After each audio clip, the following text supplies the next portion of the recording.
Hey, what's good, guys? It's your boy G Marcus TV back with a brand new video. Please like, comment, and subscribe. And of course, we are doing a Power Book 3 Raising Kanan review. This is for episode number 4, and this one is called Pay the Toll. So as you guys know how we do this, I do a recap and I give my thoughts on the episode at the end. So let's get straight to it. So it starts off as one of the newest members of Rock's crew, which is the guy that she stole from Unique. He's about to make his way towards New Jersey, and the Italians that they have issues with. None coming to Newark without Salpazella getting his piece.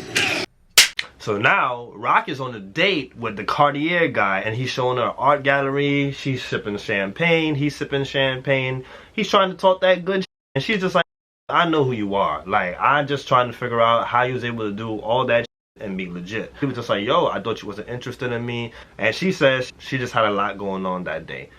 Now Lou goes to the studio, his mixing board is gone. So he's really tight. So like, he's like, what the hell is going on here? Crown comes in and he's eating some food. And you know, he's just there, nonchalant, regular. And Lou was like, yo, what is the stuff? He's doing some negotiations with some people, so he's gonna get some things back. Lou gets tight, hits the shit out of his end, and roughs him up and was just like, yo, we need this shit. So Kanan goes to see his uncle that's in jail, and he asks him about his father. Not the uncle on Rock's side, uncle on his father's side, Defcon. So he's in jail, he's talking to him, asking about his father, like, is Defcon really the father? And the guy was like, yes, he is your father. Like, why would you even question that? Basically gets it to him straight up. Of course, you know, he's lying his ass off because Defcon is not the father. So Kanan leaves. Uncle Marvin is waiting for him, and Uncle Marvin tells him, did you get what you wanted? Did you get what you needed? And Kanan goes like, meh. You know, you can tell that Kanan is like he kind of believes it and does not believe it. So Jukebox finally sees the mom. It's trying to, like, you know, have like a regular conversation, but Jukebox goes straight to it, like, yo, why did you leave me? And the mom just goes like, well, she was young, she was dumb, like, she just couldn't take care of the responsibilities. So in her head, it was like, okay, let me move to LA and let me try to get my singing career down pack, get rich, and then she was going to come back for Jukebox. That ended up not happening that way. What ended up happening was she got involved with the wrong people, and shit did not work out. So she basically just tells Jukebox, I'm not asking you for forgiveness, I'm asking you for a chance. So Rock, Lou, and Marvin, and they all meet up in apartments that they took over, and they're talking. They send Kanan away, and the place smells like shit. And I really feel it's from the last season where Rock knocked the guy out, and then Marvin ended up killing him and putting him inside of the wall, which was so stupid. But the place is smelling really bad. Everybody's saying it smells like shit. They send Kanan away, he's spraying everything up, so he comes across a shoebox full of money. So Kanan, being the jack that he is, he actually takes a stack from the money. So of course, in the last episode, Rock said she wanted to expand in New Jersey, so Lou shuts the shit down. He's like, he don't want to do New Jersey because, of course, the guy just got robbed. He don't really think it's the best thing for them to do. So Rock was just like, no, we're going to go to Jersey, I'm going to do what the hell I want to do. And Rock says, call up a meeting with the Italians. So Unique, this bold motherfucker, he goes to the deli. He kidnapped the owner that works for Rock. He goes back to that deli and he talks nice. He gets a Sprite and he talks real smooth. He says, yo, it wasn't personal. He gives her some money for the Sprite and he tells her to keep the change. He even rubs her chin. Like, he was just on some real smooth but intimidating type of shit. After that, he goes and he speaks to Worrell. So Rock and Lou end up speaking, and he tells her, hey, he's short for money. She tells, alright, she'll give him the money, but of course she's making him feel like a piece of shit. Like, okay, well, you see, you want to put everything you got into this record label when you should really put everything you got into this drug game. So Rock and Kanan, they speak, and he just asks the question like, yo, why did you want me to kill that cop? Like, that's kind of weird, like, you want to kill the cop. You say you want me to protect the family? How was I protecting the family?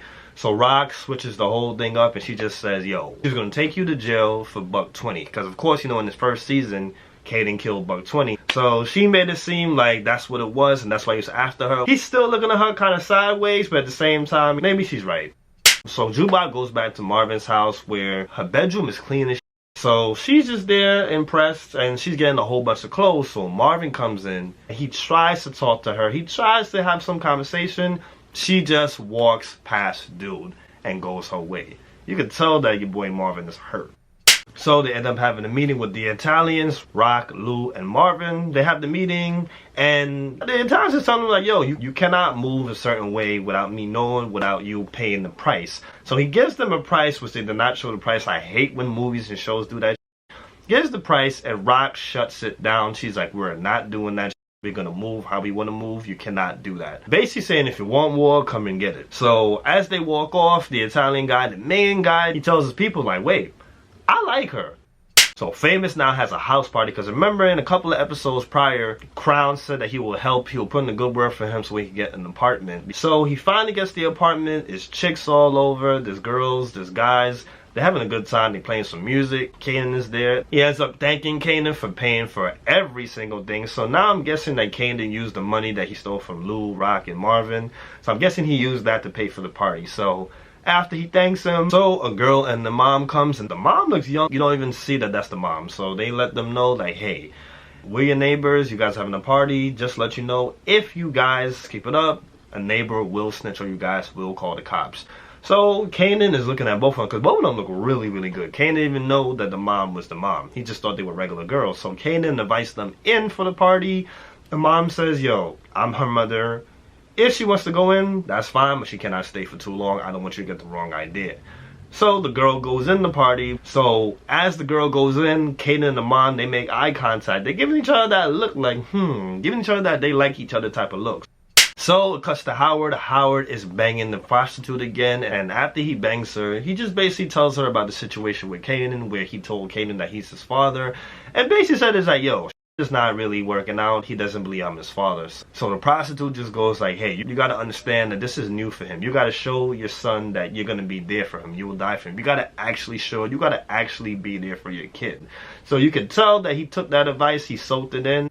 So Jukebox speaks to Rock and let her know that, hey, you know, she's seeing the mom. And Rock is definitely disappointed about it. She's tight, but she's not really showing that much. She basically shows disapproval that she shouldn't be hanging out with the mom.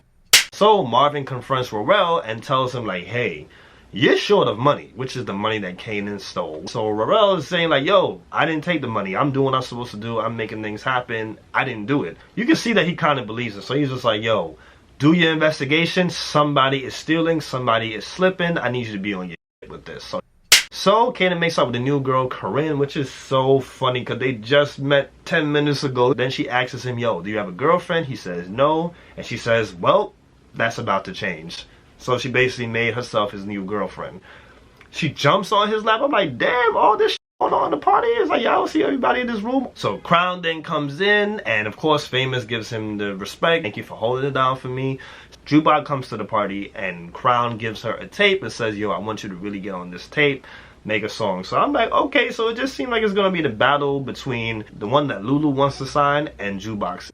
Meanwhile, back at the studio, Cartier gets them new equipment for the studio. So the deli owner talks to Rock and lets Rock know, listen, Runique is coming in and out of the shop whenever he feels like it. He's being regular. He is basically laughing at us, showing us he can do whatever he want to do.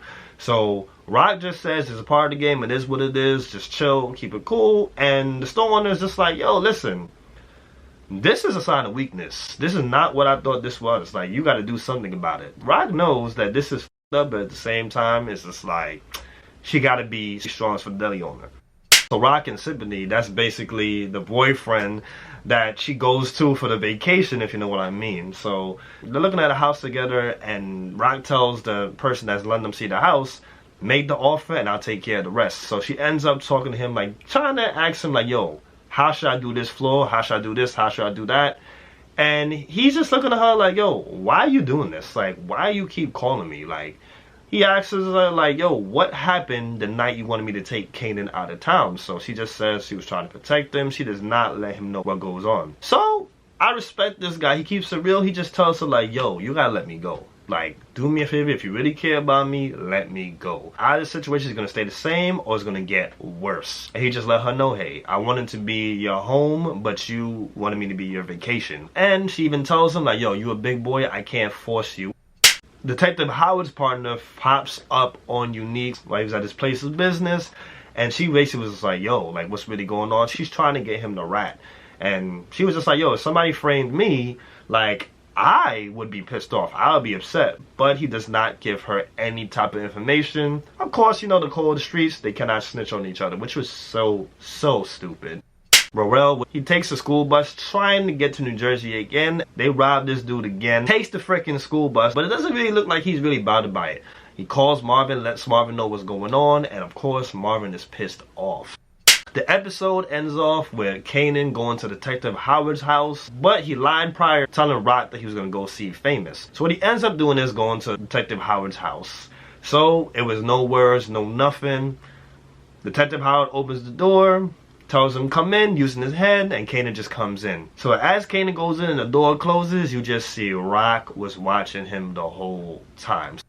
I give this episode an 8. It was a good episode. It was solid. I can't give it more than that because I just feel like the characters, they're just stupid. Like, I don't know. I just hate how Detective Howard is written. It's like, my guy, you're not saying that Kanan doesn't believe that you're his father. Dude, show him the freaking DNA test. Show him that. The blood samples, how the blood samples went together. Why are you acting like a retard? It doesn't make no sense to me. That's why it takes off 1 point, which brings it to a 9. Another thing I would say is, I don't know, I just don't like this freaking jukebox character. I don't know. I feel like they just wrote her character just, I don't know, she's annoying to me. I don't know. Am I the only one that sees that? Comment down below. Maybe I'm bugging. Maybe it's about, I don't know. Her presence, like when she came in the party and she was smoking a cigarette, I don't know, just seeing her there, I was just like, why are you here? I don't know, I just feel like they should write her character better. Like, her character just seems dumb. And the Kanan character, it just seems like, I don't know, man. Like, his character should be a little better. Like, they're just making his character just too obvious and too stupid. They really dragging this, oh, I'm your father type of shit. They dragging this out. Like, yo, let's get to the damn point. I don't know, so that's why I cannot really give it a 10. I would have to give it an 8. Love the fact that the prostitute gave Detective Howard some advice. I just like how basically she knew that Kanan was lying and she followed him. That was a good scene right there. And I like the fact that Sympathy, like, he's getting some kind of smartness. Like, yo, this is just going in a circle. It's either I'm gonna go in a circle with you, the same thing's gonna keep happening, or it's gonna be a worse situation. So guys, make sure you guys like, comment, and subscribe, and tell me what you thought about the episode. I got some more coming for you guys, so stay tuned. Of course, you guys know that it's a wrap for the rap show that wrapped last Thursday. But like I said, stay tuned. I love you guys. Thank you guys. It's your boy G Marcus TV signing off. Got it. That's a wrap.